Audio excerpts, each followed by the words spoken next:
Welcome to Minghui Radio's Falun Gong News, direct from China and around the world. Topics include news about the persecution of Falun Gong in China, local events, and special items of interest. Now for this week's stories.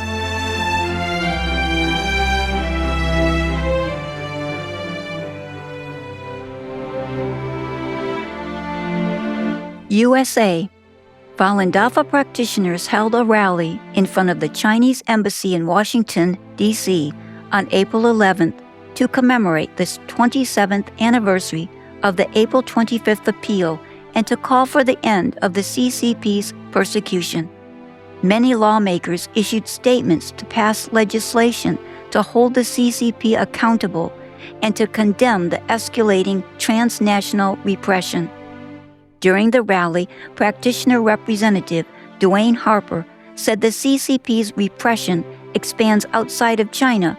He gave an example of Shenyang Performing Arts receiving bomb and shooting threats and said that this signaled an escalation of Beijing's transnational repression. He called on the international community to speak out and prevent this persecution from spreading. Several members of Congress who have long focused on human rights issues expressed their views through formal statements. Among them was Representative Chris Smith, co-chair of the Congressional Executive Commission on China, who paid tribute to the practitioners' courage. Mr. Smith stated that he will continue advocating for the passage of the Stop Forced Organ Harvesting Act of 2025, H.R. 1503, to ensure that human rights concerns remain a central priority in U.S.-China relations. Indonesia. In advance of World Falun Dafa Day on May 13th, practitioners were invited to introduce Falun Dafa to students and teachers at the Batam State Vocational High School 7 on April 30th. Well known for its IT classes, the institution is one of the leading vocational schools in the region. The event took place on the school's main field at 7 a.m. and concluded at 8:30 a.m. After students, teachers, and staff members assembled on the field, they wished practitioners around the world a happy Falun Dafa Day, followed by group exercises. 10 practitioners demonstrated the exercise movements. An MC provided additional explanation to ensure all participants were able to follow along. The slow and gentle Falun Dafa exercises were accompanied by relaxing exercise music, which created a peaceful and calm atmosphere. The school principal met representatives of Falun Dafa practitioners in her office after the event. She thanked them for sharing the information and issued a certificate of congratulations that commended Falun Dafa. Italy. To commemorate the 1999 appeal in Beijing, Falun Gong practitioners in various parts of Italy held activities in several historic cities, including Rome, Florence, Genoa, Vicenza, and Naples on April 18th and April 25th. One event took place at a spring flower exhibition that was held at a historic botanical garden in the city of Florence on April 25th. This is a traditional exhibition with a history of more than 170 years, and it continues to be very popular today. Practitioners handed out informational materials and demonstrated the Falun Gong exercises in the beautiful garden. Many people stopped by to learn the movements. USA. Practitioners in Washington, D.C. gathered on the National Mall on May 2nd to celebrate the upcoming World Falun Dafa Day. Maryland House Speaker Jocelyn Pina Melnick sent a congratulatory letter to practitioners in celebration of World Falun Dafa Day. Maryland Governor Wes Moore issued a special citation to congratulate Mr. Li Hongzhi on his birthday, which also occurs on May 13th. It stated, "Because of your demonstration of high integrity and ability, we are most pleased to award you the Governor's citation in appreciation of your outstanding service to the citizens of this state." Finland. On April 23rd, practitioners staged a quiet protest in front of the Chinese embassy in the city of Helsinki to oppose the persecution of Falun Dafa practitioners. On April 25th, events commemorating the 1999 peaceful appeal in China were held simultaneously at the popular Sibelius Park and in the bustling Campi Center. Practitioners offered 3 anti-persecution petitions for people to sign. One was to be submitted to Finland's Ministry of Foreign Affairs. One called for an end to the CCP's state-sanctioned forced organ harvesting and was to be submitted to the G7+7 countries. And another petition called to end the CCP. 14-year-old Elijah and his friend Sam stopped at a Falun Gong booth on April 11th and then returned on April 25th. They were impressed by the principles of truthfulness, compassion, and forbearance, and appalled to hear about the forced organ harvesting taking place in China. They said they have a channel on social media with over 1,000 followers, and they would let more people know about Falun Gong and the persecution. Sam learned the Falun Gong exercises on the spot while his friend Elijah filmed him. They also distributed informative flyers. Sam said, "I want everyone in Campi to know about Falun Gong." Japan, the 49th Hiroshima Flower Festival opened on May 3rd near the Hiroshima Peace Memorial Park and Peace Boulevard. Falun Dafa practitioners participated in the dazzling and colorful Grand Flower Parade, performed traditional Chinese musical instruments, and demonstrated the Falun Dafa exercises. The Hiroshima Flower Festival is one of the largest celebrations in Japan. The 3-day event draws over 1 million tourists and local residents. More than 7,000 people from 74 different groups participated in the parade this year. The organizer estimated that over 260,000 spectators watched the parade. Onlookers applauded the practitioners' performance and praised Falun Dafa's principles of truthfulness, compassion, and forbearance. Many people condemned the CCP's persecution. USA. To commemorate the 27th anniversary of the April 25th appeal in Beijing, Falun Dafa practitioners held events in Waikiki, Honolulu, Hawaii on April 25th and 26th. They did the exercises, held banners, distributed flyers, and talked with passers-by about the 1999 appeal, the CCP's persecution, and its transnational repression. Tourists from across the world were on Kakaloa Avenue in Waikiki. Some quietly watched the videos played on a TV. Some took photos. Others signed a petition calling for an end to the persecution, and some stood with the practitioners. One young man helped distribute flyers to let more people learn about the issue. Practitioners demonstrated the exercises in Chinatown and held posters to draw attention. Many gave practitioners who were holding posters a thumbs up. Some drivers who passed by had hand gestures of mahalo, which in the Hawaiian language means thanks or admiration. Local resident Krista learned the truth about the CCP and signed the petition against organ harvesting without hesitation. Krista said she would write to Hawaii senators to help pass the Falun Gong and Victims of Forced Organ Harvesting Protection Act. Ukraine. On April 25th, Falun Dafa practitioners held a special event in the capital city of Kyiv to mark the 27th anniversary of the peaceful appeal to the Chinese government in 1999. It took place on the city's busiest street, Khreshchatyk, opposite the city administration building. Practitioners did the Falun Dafa exercises and displayed portraits of practitioners who'd been killed by the CCP. Passers-by took leaflets with information about Falun Dafa and the persecution. This location has been a regular practice site 7 days a week for 15 years, and many passers-by already know the practitioners. One elderly man stops to chat with them every time he walks past. He was surprised by the solemnity of the event, as there were more practitioners than usual and they were all wearing yellow jackets. When he was told about the significance of the April 25th anniversary, he expressed his support and said he hopes the persecution in China ends soon. Japan. Shenyang New Era Company presented 11 performances in Japan's cities of Hachioji, Kamakura, and Kyoto from April 14th through April 26th. On the opening day of Shenyang's performances in Kamakura, Taiwanese President Lai Ching-te sent a congratulatory message wishing the company great success on its tour through Japan. Many members of the Shenyang audience spoke enthusiastically about the performance they experienced. Among them was Sho Lizumi, a former lead performer of the Who is Ten Bosch Opera Company, who saw the show in Kyoto on April 26th.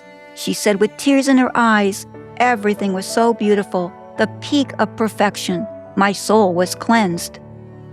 Art Troupe founder Ayami Sacheya saw Shenyang in Kamakura on April 18.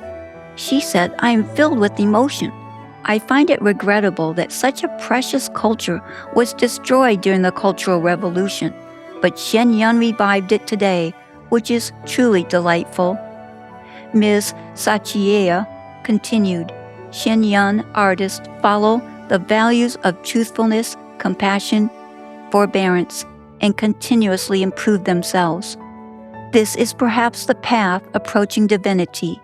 I think Shenyang truly demonstrated the beauty of divine beings dancing."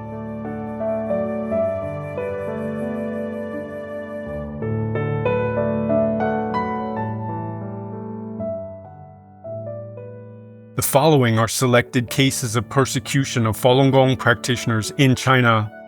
A man in Shenyang City is facing prosecution for practicing Falun Gong. Mr. Wang Yujie, 63, was arrested in January after he was followed by police officers. They conducted a raid at his home without a search warrant. His computers, printer, Falun Gong books, and informational materials were confiscated. His wife was forced to sign a list of the confiscated items. The police claimed someone reported Mr. Wang for putting Falun Gong informational materials on car windshields. Prior to his latest ordeal, Mr. Wang had already served 3 labor camp terms. Once he was sentenced to 2 years for filing a criminal complaint against the former head of the Chinese Communist Party, Jiang Zemin, who initiated the persecution in 1999. While Mr. Wang was serving his first labor camp term, his father passed away due to the mental distress. His daughter grew up in fear and was often separated from him due to his repeated detentions. The mental pressure of the persecution also took a toll on his wife's health. A 64-year-old woman in Harbin City completed a 14-year prison term last November. Ms. Tian Choping was incarcerated because she practices Falun Gong. When she was admitted to prison, Ms. Tian was forced to write a statement to renounce her faith. She felt tremendous shame afterwards. On top of her mental anguish, Ms. Tian faced continued abuse. Throughout the next 2 years, her health declined. Recalling how she had recovered from her neck pain when she began practicing Falun Gong in 1996, Ms. Tian decided to start doing the Falun Gong exercises in prison. She expressed her determination to keep practicing Falun Gong. She then wrote a solemn declaration to nullify the statement she was forced to write to renounce her faith back in 2012.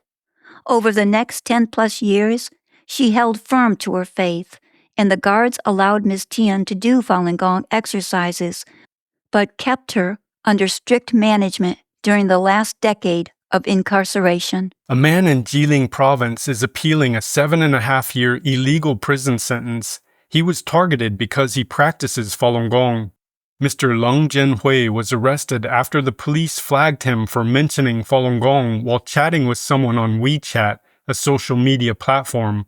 They located him through his cell phone and seized him. Several villagers tried to stop the police but were unsuccessful. His home was also ransacked.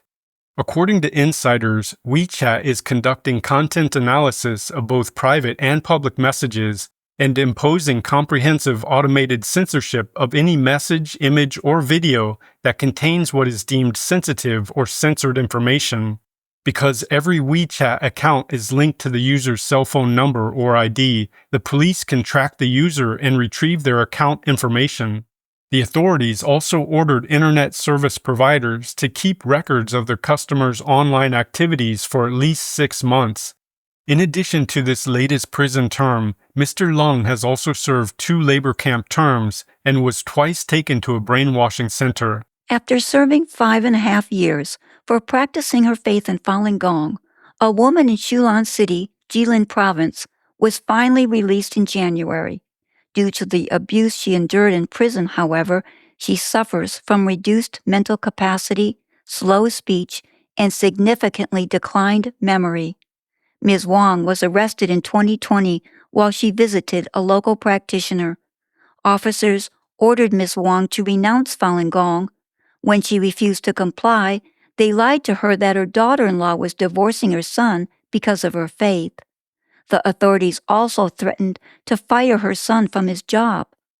In addition to the physical torture, Ms. Wang was forced to condemn Falun Gong and its founder in front of others. Ms. Wang also witnessed the torture that other practitioners were subjected to.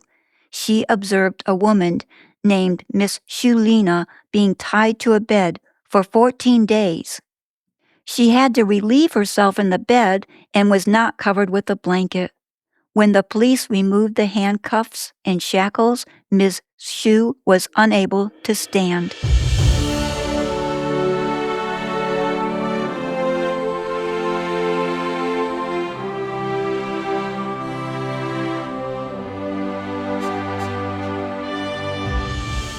The art of Jin Shanren resonates with viewers in Bulgaria and the US.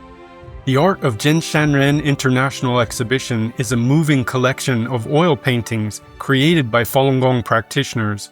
Following the traditions of classical painters, these practitioner artists seek to portray the sense of divinity they encounter in their spiritual practice, as well as to raise awareness of the persecution of their faith in China. Jin Shanren means truthfulness, compassion, forbearance. These are the guiding principles that practitioners follow and seek to portray in their art. Throughout the month of April, Bulgarian Falun Gong practitioners hosted the exhibition at 2 locations in the city of Dobrich. One was at the Yordan Yokev 1870 Community Center and the other at the Regional Administration. Both exhibitions were on display until April 30th. The art exhibition caught the attention of regional media outlets in Dobrich, including TV Dobrich, which produced a segment on the Art of Jin Shanren exhibition on April 21st, and Podium, an arts and culture website. In the US, paintings from the Jin Shanren art exhibition were on display at the famous Balboa Park in San Diego, California. This Falun Dafa event, like countless others across the world, was held to commemorate the 27th anniversary of the April 25, 1999 appeal held in Beijing. About 20 paintings lined both sides of the pedestrian street, forming an open-air gallery. Many people stopped in front of every painting and read its descriptions. Some talked to practitioners to learn more about the persecution. Many people said they were interested in learning how to practice Falun Dafa. Some visitors asked for information about the local practice site and said they wanted to learn the exercises there. Tourists from numerous countries signed the petition to end the CCP's organ harvesting from living Falun Dafa practitioners. Many residents from California signed the petition and called for their senators to support the S-4009 Falun Gong and Organ Harvesting Victims Protection Act, which is being reviewed in the Senate. Shenyang impresses theatergoers in the Americas and Europe. Shenyang Performing Arts continued its global tour with performances in Argentina, Brazil, Mexico, Czech Republic, France, and the United States during April. In France, seats for performances this year were sold out last year, and added seats also sold out. The performances in Prague, Czech Republic, were attended by Czechs as well as theatergoers from the neighboring countries of Poland, Germany, Austria, Italy, and Denmark. In Brazil, some theatergoers traveled over 300 miles to see a Shenyang performance. Dancer Hanna Kuchova-Brabardova saw Shenyang in Prague, Czech Republic, on April 17th. She said, "Shenyang artist skills were the highest I have seen in my life. I come to see Shenyang every year, and I'm very moved each time." Government finance executive Chantal Sassini saw Shenyang with her daughter in southern France. She highlighted the richness of the vignettes and quality of the troupe, pointing to immense talent, truly a high-quality performance. Ms. Susini also shared that she experienced a sense of spiritual elevation during the performance. Cybersecurity specialist Eric Bouvon saw Shenyang in New York City on April 12th. He said, "It's a 10 out of 10, spectacular. Everything, the dancing, the choreography, the costumes, the music. It's a show that everyone should see, especially the connection with the creator." State Representative Chad Perkins and his wife saw Shenyang in Portland, Maine on April 18th. They drove 2.5 hours from Dover Foxcroft to see the performance. He said it was well worth the trip.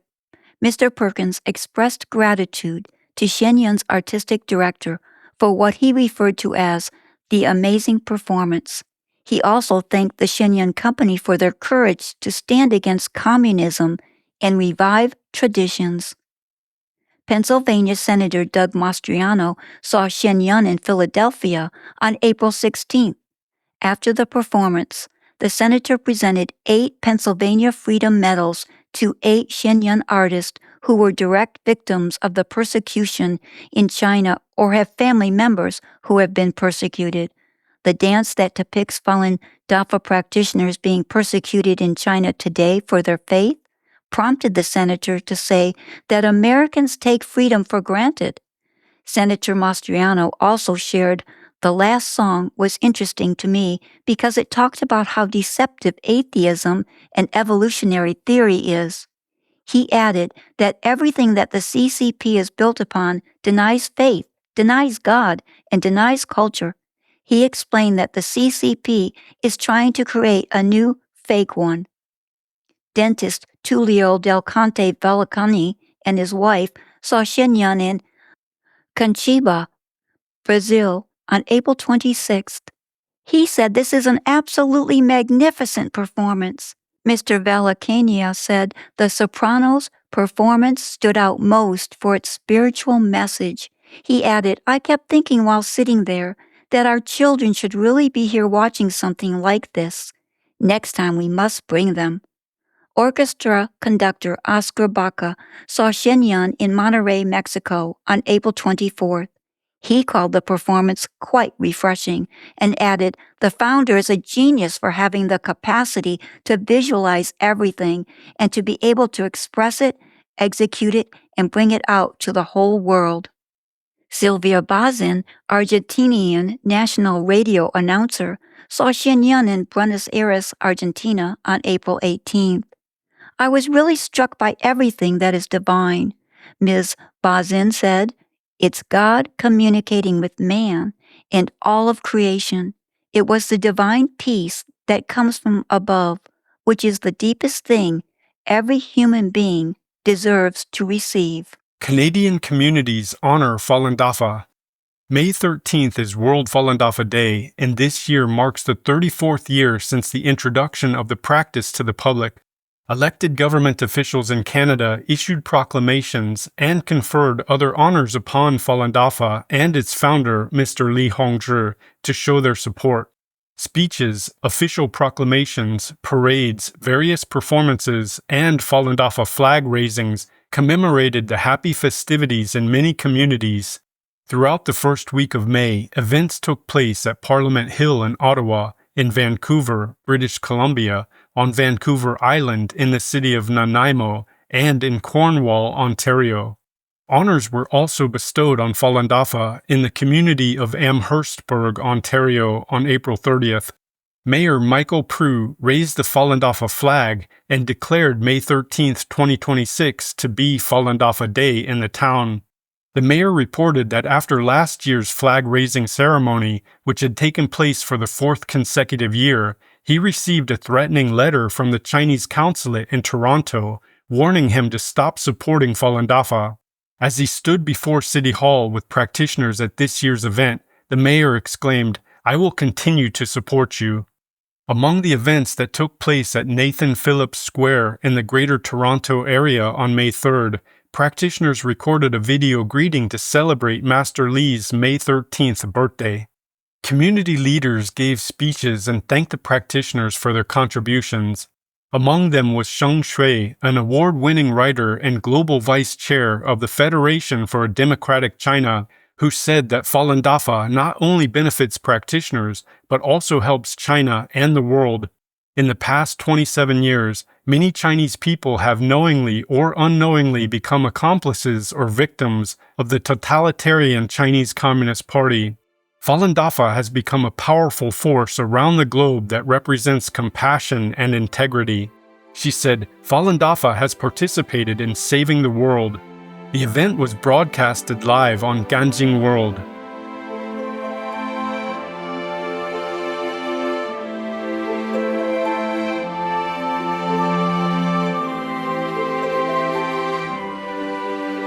Thank you for listening to the Minghui Radio Podcast. For more information, including news about the persecution of Falun Gong practitioners in China and experience sharing stories by practitioners around the world, please visit our website at en.minghui.org.